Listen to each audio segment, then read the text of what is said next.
মোটামুটি আপনি আমি সবাই জানি। আর এই গুপ্তদল কি করতে পারে? কতটা উপকার করতে পারে, কতটা ক্ষতি করতে পারে, কতটা ভালোবাসতে পারে, কতটা রগ কাটতে পারে, কি সর্বনাশ করতে পারে, সব মোটামুটি আমরা বুঝে গেছি।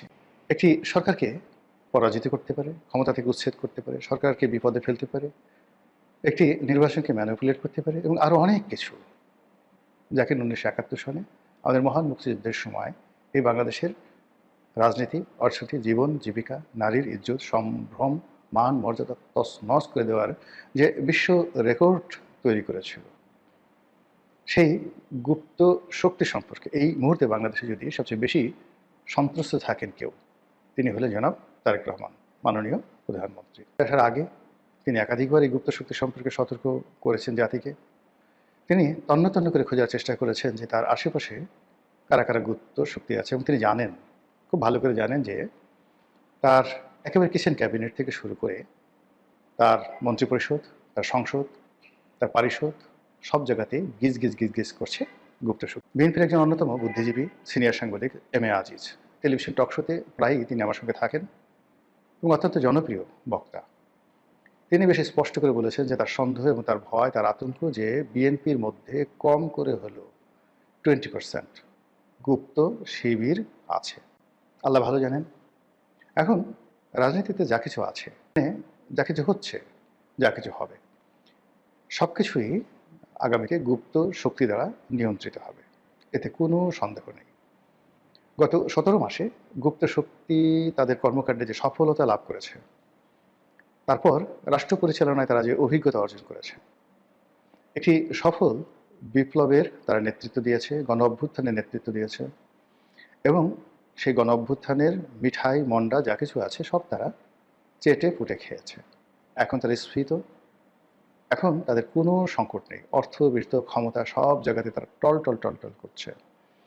কেবলই মাত্র শেষ মুহূর্তে তারা ভারতের কারণে এবং আওয়ামী লীগের কারণে তাদের যে ম্যাটিকুলাস ডিজাইন, সেই ডিজাইন থেকে তারা পিছনে পড়ে গেছে এবং অপ্রত্যাশিতভাবে, মানে জনগণের অপ্রত্যাশা নয়, গুপ্ত শক্তির অপ্রত্যাশিত যে তাদের যে চিন্তা চেতনা, যেটা তারা কল্পনাই করেনি, সেই অপ্রত্যাশিতভাবে তারা পরাজিত হয়েছে এবং যারা বিজয়ী হয়েছে তারা কোনো অবস্থায় তাদেরকে মানতে পারছেন না।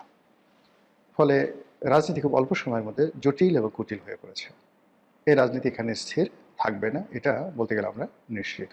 আমাদের দেশে চিরাচরিত অবস্থা হলো যে এবার বর্ষাকাল যাক, শীতের সময় আসুক, দেখিয়ে দেবো আন্দোলন কাকে বলে। কিংবা এই রমজানের মাসটা যাক, ঈদের পর থেকে আমরা আন্দোলন শুরু করব। বাংলাদেশে এই মুহূর্তে এমনি ত্রাহি ত্রাহি অবস্থা চলছে। এবারের যে ঈদ, এবারে যে রমজান, এটা নানা কারণে আমাদের এই ঈদ এবং রমজানটি শ্রেষ্ঠতর হতে পারত। দীর্ঘ 15 বছরের যে একনায়কতন্ত্র, তারপর 17 মাসের আরও বাজে প্রকৃতির কর্তৃত্ববাদের শাসন, শেখ হাসিনার জমানাতে যে শাসন ছিল, শোষণ ছিল, তার সঙ্গে সঙ্গে গণতন্ত্র ছিল, উন্নয়ন ছিল, মানুষের কর্ম ছিল, সৃজনশীলতা ছিল, কবি ছিল, সাহিত্যিক ছিল, গল্প ছিল, কবিতা ছিল, সাংবাদিকতা ছিল, টক শো ছিল, রাজনীতির প্রতিপক্ষের হম্বিতম্বি ছিল, মামলা ছিল, মোকদ্দমা ছিল, পুরো সমাজ বৈচিত্র্যময় একটি সমাজ মানুষের বসবাসের উপযোগী ছিল। কিন্তু ডক্টর মোহাম্মদ ইউনূসের জমানা 17 মাস আমাদের সব কিছু তছনছ করে দিয়েছে।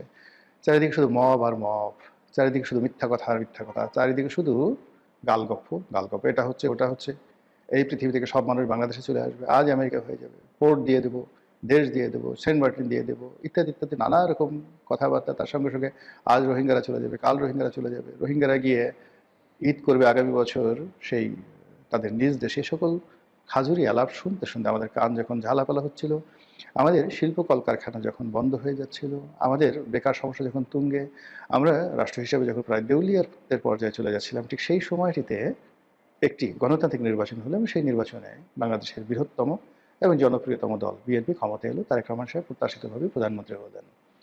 এর সেটা আনন্দের কী হতে পারে? কিন্তু আমরা স্বস্তি পাচ্ছি না, অনেকগুলো কারণ। প্রথম কারণ হলো যে এই মুহূর্তে দুটো নতুন যুদ্ধ, আফগানিস্তান এবং পাকিস্তানের যুদ্ধ, এবং আমাদের বাংলাদেশের রাজনীতিতে গত 17 মাসে পাকিস্তান এবং আফগানিস্তানের যে প্রভুত্ব, তাদের যে আধিপত্য, তাদের যে রাজনৈতিক মতাদর্শ যেভাবে আমাদের সমাজে বিস্তার লাভ করছে, এখানে যেটাকে বলা হয় কনফ্রন্টেশন, এটি ইসলামিক কনফ্রন্টেশন এটি আমাদের জন্য রীতিমতো গোদের উপর বিস্ফোরা হয়ে দাঁড়িয়েছে। আমাদের দেশে এক ধরনের বা এক শ্রেণীর ইসলামপন্থী রয়েছেন যারা সদল বলে আফগানিস্তানে গিয়েছেন। আফগানিস্তানের যারা হর্তাকর্তা ব্যক্তি, তালেবানদের হর্তাকর্তা ব্যক্তি, তারা বাংলাদেশে এসেছেন এবং এই দেশটিকে একটি তালেবানি এমিরেট বা তালেবানি রাষ্ট্র গড়ার জন্য অনেক মানুষ চেষ্টা করেছে। অন্যপক্ষ এই রাষ্ট্রকে একটি পাকিস্তানের মতো করে একটা পাকিস্তানকে রোল মডেল বানিয়ে এই রাষ্ট্রকে পাকিস্তানের আদলে গড়ে তোলার জন্য গত 17 মাসে চেষ্টা করেছে। এর বাইরে আরেকটি পক্ষ যারা এটাকে আমেরিকা বানাতে চেয়েছে, আবার আরেকটি পক্ষ এটিকে একটি Yunus land, the land of Yunus এরকম তৈরি করার চেষ্টা করেছে। কিন্তু কোনোটার সফলতা আমরা পাইনি, বরং প্রতিটি কাজ করতে গিয়ে রাষ্ট্রের অর্থ গেছে, ক্ষমতা গেছে, বিত্ত গেছে, বৈভব গেছে, সব কিছু তছনছ হয়ে গেছে। এবং এগুলো হওয়ার পর যখন নতুন সরকার এলো তখনই আফগানিস্তান পাকিস্তানের যে যুদ্ধ সেটা শুরু হলো। আফগান এবং পাকিস্তানের যে যুদ্ধ, সেই যুদ্ধের প্রেক্ষিতে আমাদের দেশে যারা অতি উৎসাহী যে সকল ইসলামপন্থী রয়েছেন, পাকিস্তানপন্থী রয়েছেন, আফগানপন্থী রয়েছেন, তাদের মধ্যে নিঃসন্দেহে কোলাকুলি হবে না, তাদের মধ্যে চুমোচুমি হবে না, তাদের মধ্যে মোশাহাবা হবে না, তাদের মধ্যে বিয়ে শাদী হবে না। তাদের মধ্যে যা হবে আশা করতে পারেন, আশঙ্কা করতে পারেন, এটি পাকিস্তান আফগান সীমান্তে যা হচ্ছে অনুরূপ কিছু একটা হবে। এটা হলো বর্তমান সরকারের জন্য একটা মারাত্মক বিপদ, যা কিনা এই সরকারের ঘুম হারাম করে দিয়েছে। দ্বিতীয় সমস্যা হলো এই মুহূর্তে ইরান এবং আমেরিকার যুদ্ধ চলছে এবং এই যুদ্ধের ফলে আমাদের বৈদেশিক বাণিজ্য, আমাদের ফরেন রিজার্ভ, আমাদের যে ফুয়েল সিকিউরিটি, জ্বালানি নিরাপত্তা, তারপর মধ্যপ্রাচ্যে আমাদের যে শ্রমশক্তি রপ্তানি এবং রেমিটেন্স প্রবাহ, সব কিছু ঝুঁকির মধ্যে পড়েছে।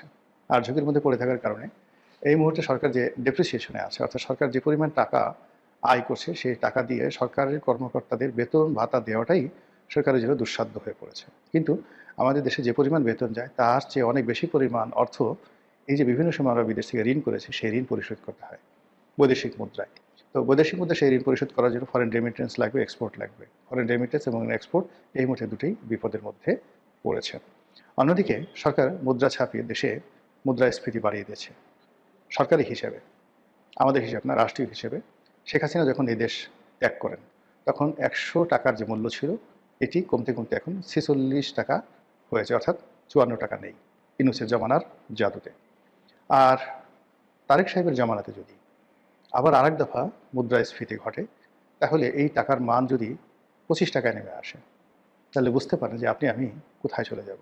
বস্তা বস্তা টাকা নিয়ে আপনাকে বাজারে যেতে হবে। ইলিশ মাছ শেখ হাসিনা যখন ছিলেন তখন 1600 টাকা কেজি ছিল, এখন সেই ইলিশ মাছের কেজি 4000 টাকা। বোঝার চেষ্টা করেন যে ইলিশ মাছের গন্ধ শুকে আপনাকে সময় পার করতে হবে। এছাড়া আরও যে সকল জিনিসপত্র, নিত্য প্রয়োজনীয় জিনিসপত্র, সকলের দাম মারাত্মকভাবে বেড়ে গেছে। 70 টাকা ছিল বেসনের মূল্য, বেসন যেটা দিয়ে আপনার পেঁয়াজু, বেগুনি, হালিম যে বানান আর কি, বুটের ডাল, এগুলো এই কয়দিন আগে কিনলাম, দেখা গেল যে 120 টাকা না 30 টাকার দাম পার কেজি বেড়েছে। এইভাবে নিত্য প্রয়োজনীয় দ্রব্যের দাম, চাল, ডাল, আটা, ময়দার কথা না হয় বাদে দিলাম।